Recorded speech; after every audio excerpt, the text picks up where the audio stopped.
澳洲扇貝分布於成個澳洲水域，最長可活4年，貝殼長度可以達到14公分。因為產量唔係好多，所以香港都唔會太流行。今次引入嘅就係最大隻嘅帶子，1磅只有10幾隻。我哋會用帶子嚟炒西蘭花。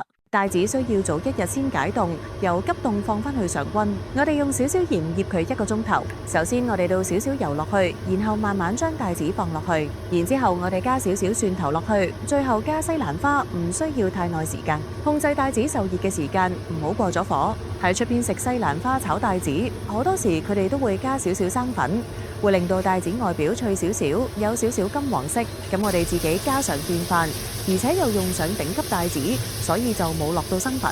控制帶子受熱嘅時間，唔好過咗火。西蘭花炒帶子有豐富嘅營養。